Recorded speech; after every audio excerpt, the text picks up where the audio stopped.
Hello, Bob Van Rossum with Market Pro. Really interesting as we do our work within Market Pro and marketing executive search. The vast half of what we do is chief marketing officer executive search. And as we have a CMO search we're working on right now, high growth company, 350 million in revenue, PE backed, and they've really gotten to where they are by marketing in one specific way with a VP level person, and they were looking to upgrade to their first true CMO so they can take the business to the next level. Right? And one of the conversations we're having is it okay for someone to be a first-time CMO, meaning they're in a bigger organization and they're now coming to take on the chief marketing officer job in this company, which is smaller than they are, or do we need a proven CMO? And the reality is the CEO is open to either. So then it's my job as the executive search partner to kind of counsel him on, okay, what does that mean, right? And what is it that a first-time CMO might not understand? And where might a first-time CMO get tripped up that an experienced CMO won't?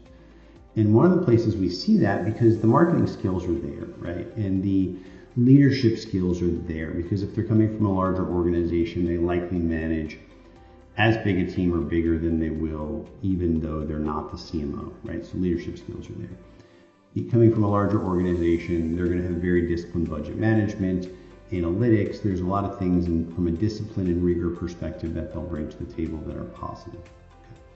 But now they're stepping into their first time CMO role, and what is it that they could be missing, and where is it that they could fall down, right? And what do we see happen in instances like that? So the first thing is you don't know, right, what you don't know. And what I mean by that is there are expectations from the CEO as to how long it is going to take a first-time CMO, or any CMO. It doesn't really matter if you're the first-time CMO or a third or fourth-time CMO. It's just the first-time CMO has not seen this before, right? So the CEO has expectations of how long it will be before you have a full marketing plan in place, how long it will be before you have a full staffing plan in place, and how long it is until you're executing against those things and starting to make changes, iterations based on testing and learning, right?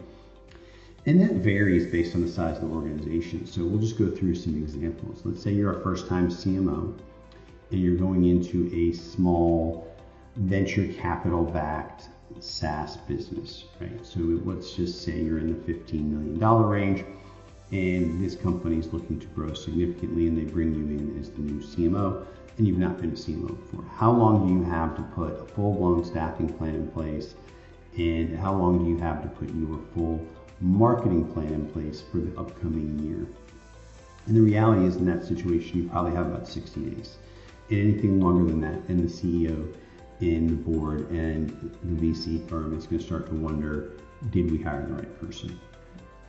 And that's an average. The most important part is that you as the new CMO are communicating with the CEO to align expectations. And that's where we see things really get off, is some new first-time CMO comes in and makes certain assumptions based on where they've been before, even though they've never been a CMO, and they lose track of how fast the smaller organization wants to work than the bigger organization they came out of. And before they know it, they're behind the 8 ball. So let's change that example. And now let's look at it, okay, an instance like this where it's about a $350 million company, PE backed, not in software, but high growth.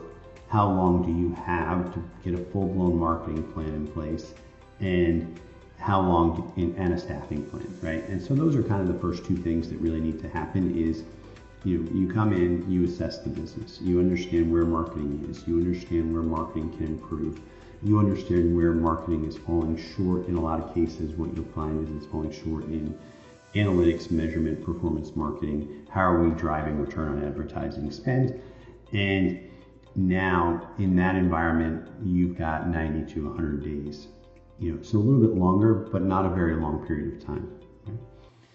Now, if we get a little bit bigger, right? So if we get to $1 billion plus organization, maybe $1 billion plus to $10 billion organization in that size, right? First of all, it's getting more harder to become a first-time CMO. It's more likely that an organization at that size is going to want an experienced chief marketing officer. But let's say they do, then you now probably have 9 months instead of 9 months. Correct that. You now probably have 6 months to put in place your full marketing plan, your full staffing plan. 6 months at $1 billion to $10 billion organization. So those are some kind of generalities of how long you have. But as a first-time CMO, you don't know. And as a first-time CMO, if you go in and make assumptions that, hey, I've got some time to learn this and I don't really need to have a specific deadline for when the new marketing plan or staffing plan is going to be in place, then you are likely to miss that. And the most important thing is that you're aligning with the CEO, and it's not his job or her job to tell you, right? And that is when you're now at the C level, it's your job to figure out what the expectations are. It's your job to go own those expectations and make sure that you're exceeding them. And so if you don't understand how long you have to put a marketing strategy in place, how long to put the staffing plan in place, and what the expectations look like, that's because you failed to ask the right questions. It's not because the information wasn't shared with you.